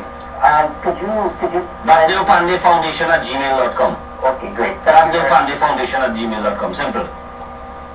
Alright, it's just about 12-13 minutes left. Let's just take a quick break and we'll be right back. Just a season to be merry with Christmas specials all at Dollar Value supermarkets in Metro Chaguanas, Gasparilla and Faisabad. Get your blue band too for $9.99. Your 2 expired chiller cherries $13.99. White Oak 750 ml. Buy one with eel condensed milk for $87.99. Formosa 1 kg with carbonell olives and 1 pound sultanas $37.99. Get your Claxton leg quarters £10.72.99. Pick up your Ronzoni pasta for $13.99. Woodhook's hot chow $8.99. Lay's potato chips just $9.99. Capers going at $16.99. Diamond foil just $7.99. And get your Grey Goose vodka at $263.99. Spend $500 or more and get 5 pounds of potatoes free at Dollar Value this Christmas. There are lots more in-store specials at Dollar Value supermarkets in Metro Chaguanas, Gasparilla and Faisabad. Dollar Value, your customer-friendly supermarket. It's the most wonderful time of the year. The most wonderful time of the year is here. Filled with laughter, happiness and good times, shared with friends and family. Though for some little girls and boys, this season won't be that bright. That's why the People's Station Radio 90.5 is asking you to join us in our annual Share the Magic of Christmas Toy Collection Drive as we help bring cheer to those children in need of some holiday spirit. All you have to do is give a gift for a boy or girl and drop it off at any of our collection points by Friday, December 17th. We'll carry these precious tokens across the country to various homes, orphanages, hospitals and communities on our 90.5 Christmas Caravan. Your gifts will bring smiles to little ones whose only hope of having a Merry Christmas comes from you. Your gifts can be dropped off at any Dollar Value supermarket, Montrose in Chaguanas, Gasparilla, or Faisabad. Redboom's Flower Shop, 114 Monroe Road, Colombier. Sakina's Selections, Barbar Shopping Plaza and 3rd Street in San Fernando. IETV Channel 1, Tribridge Road, Port of Spain. Or at 90.5's new location, number 4, Herbert Street in Sinclair. Let us together bring smiles to needy girls and boys as we share the magic of Christmas once again. Alright, we are now at 11 minutes before 10 o'clock. You're still in the 90.5 platform and we have a couple messages and let's take the first call later here while I have got my glass of beer to tell. Hello, good evening. Good evening, gentlemen. Good evening, sir. A question to Mr. Panday, I'll make a quick comment. Would you still consider Patrick Manning as your worst political enemy? think is that I saw, well, that's the election of our Prime Minister, Scarborough, because was embracing Robinson. And to me, Robinson, putting him in this sort of way, like he was some sort of political, I would say prophet or some sort of political, someone that did something politically good for his country. I don't see that way. And what I'm saying is that she embraced Robinson, who had us in the wilderness for so many years, removed you as a sitting Prime Minister, and embraced this gentleman. But yet, he would have you in the doghouse, a man who built a political career. I cannot fathom that, and I really don't understand it. And I don't know if you would care to comment on that aspect of it. Thank you. First of all, you described something called a political enemy. And I want to tell you something. I have no enemies, political or otherwise. There may have been political opponents in that Mr. Manning was Prime Minister on one side, or the opposition on one side, and I am Prime Minister or the opposition on the other side. We exchange views in Parliament.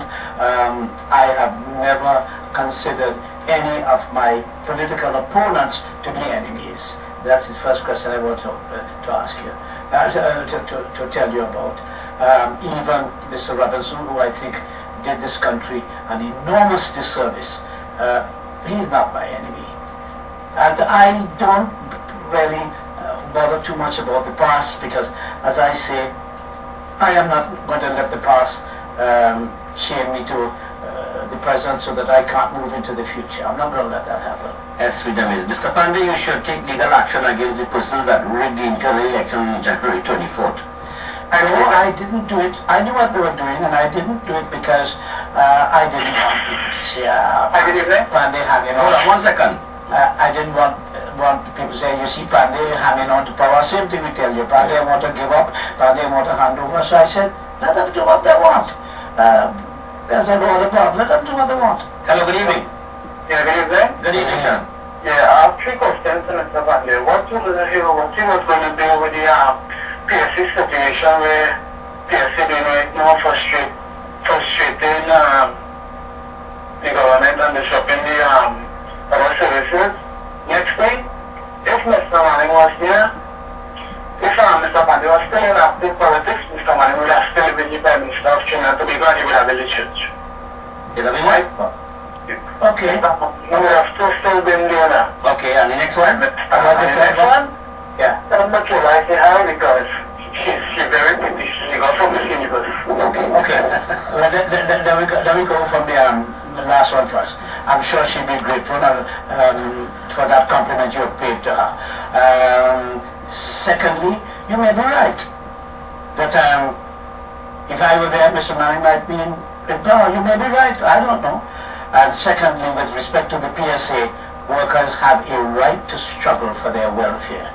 And if they are struggling for their welfare, who could be angry with them? All right. Text message. Good evening. All the best, Mr. Panday. We love you, but now Kamala's form government. We need you to support her all the way.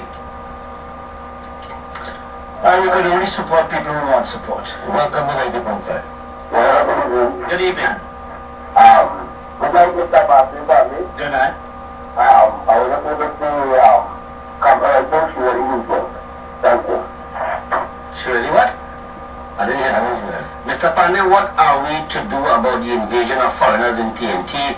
What will you be doing about that problem? Really, a lot of people are concerned about an influx of Chinese in the country. A number of people have noticed and called that they see these gyro carts, and they seem to think that a number of Syrians are also coming into the country. A number of people have called indicating a lot of these security firms are hiring Africans, and a lot of them are employed in security firms, and they are also coming into the country. So we have that influx of foreigners into the country. Nigerians, Asians. Yeah. Well, first of all, there's an immigration department in the country. There's a part of the Ministry of National Security, I think it is. Yeah. And they must do their work. That is to say, there are rules and regulations by which people are allowed to come into the country. There are criteria for obtaining visas and so on. If people are coming in illegally, immigration is not doing their work. That means that somebody's not doing their work. And that's what I was saying. It doesn't take money. One of my friend callers earlier, I think, tried to say, well, look, they have money and that is why they do it. But the things that are hurting people and worrying people You don't need money for that. You need proper administration. Like this immigration. Like what the gentleman just said about the immigration. You have an immigration department. Are there rules? Are somebody breaking the rules? Somebody receiving bribe in order to give visas and so on? Why aren't they being apprehended? We are serious because we have Chinese people can't even speak the language, Mr. Panday. They're getting licensed firearms and thing too. Yeah, I think what happened is that when Mr. Lanning brought in those Chinese companies to do the work here, they brought a lot of their families with them, and they have stayed in Trinidad. I think Trinidad has more Chinese restaurant per square mile than any country in the world. True. Good evening, Mr. Panday. It's a pity that our constitution does not allow it for you to become the Prime Minister via the Senate. Take the next one. Hello, good evening. Yes, sir, good evening. Good afternoon. Honorable Prime Minister. Good evening. Good afternoon, my brother. Yeah? I work for you. I work myself over 42 years for the struggles of the people. For which I am most grateful. Right? Right now, my two kidneys are dead. You too? Kidneys, gone. Dead. 2 kidneys ago? Yeah. Yeah, they're dead. You're on dialysis then? Yeah, I continue doing social work. I won't stop. But my problem is that 1,500 a month. But I don't know if I can do that any month ago. You have to pay $1,500 a month for dialysis? No, I don't have to pay for it. I have to go to social welfare.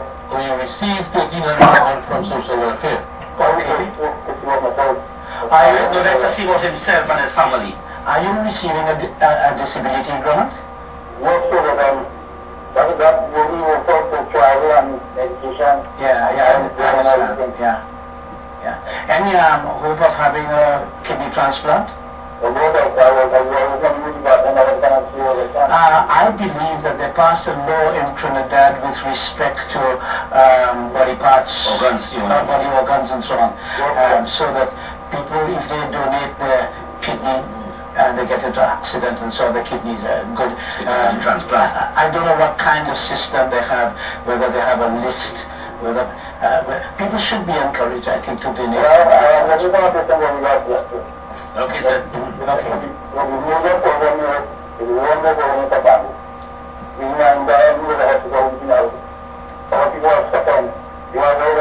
A hospital where? In Pinal. In Pinal.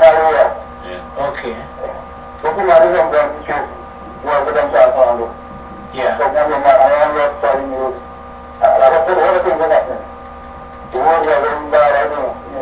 Alright, thank you.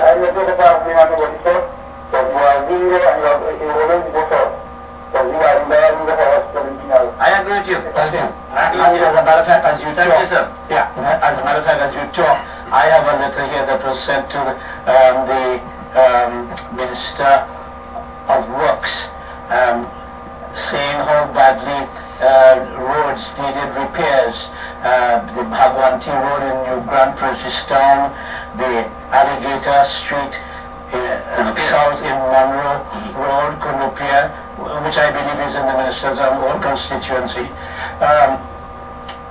And when they went to see the Member of Parliament for Town, the Member of Parliament told them that she was there to pass laws, not to see Baltimore Road. That is why I have formed the organization. Mr. Panday, I'm 18 years old and you were the best Prime Minister this country have ever seen. I can distinctively remember my childhood experiences going to UNC meetings and rallying to support you. Mr. Panday, I will continue to support you in all your endeavors, and the initiative you have taken to create the Basdeo Panday Foundation will certainly have my support 100%. Long live the greatest leader this country have ever seen, Mr. Basdeo Panday and his party. The message was truncated. That's it, you probably have a part 2. That's very kind of you, thanks for the compliment. Hello, good evening. Thank you, Mr. Tony and Mr. Panday. Mr. Panday, I think that the PNM was always objective. Recently, the COP chairman said that they are working towards giving more guns for the party. Do you think that Mr. Bukaran and the COP could try to eventually hijack the UNC and go it alone eventually on their own? You're asking me to exercise a power which Almighty God refused to give me, and that is the power to see into the future. But what I can tell you is that if you look at the last results, you will see that the PNM did not lose much of its base support. You will see that. So I think it depends upon the leadership, the ability, of the leadership of the PNM, whether they can recover from what has been a severe blow. Okay, next text message. Micro, where are you? You think you know all? You'll be real man on radio. Call in and talk with the real boss. Don't hide. well, Micro did call in. He did call in. That's a Micro call. Okay, it's 1 minute after 10. We're going to take these last two calls. Is that right? Yeah. Hello, good evening. Gentlemen, gentlemen. Hey, Loch. How are you doing? Call last boy. Go ahead. Mr. Panday, good evening, sir. Good evening, my brother. Well, after everything passed for this evening, only one thing I could say to you, sir, is thank you very much for what you have done to me and my family. From my grandparents, to my parents, to me. Yes, you get work for them for the whole year, and they could send us to school and left us to catch fish. Our cost came, and we thank you for that. And if you open an account for the foundation, I surely will pass and drop something for you. That will help people who can't help themselves for their rights. And truly, you talk about the Haitians and Africans there, but I went nominate in TFPT, SO, and TNTech, and I see one in Yenyo, in them three places.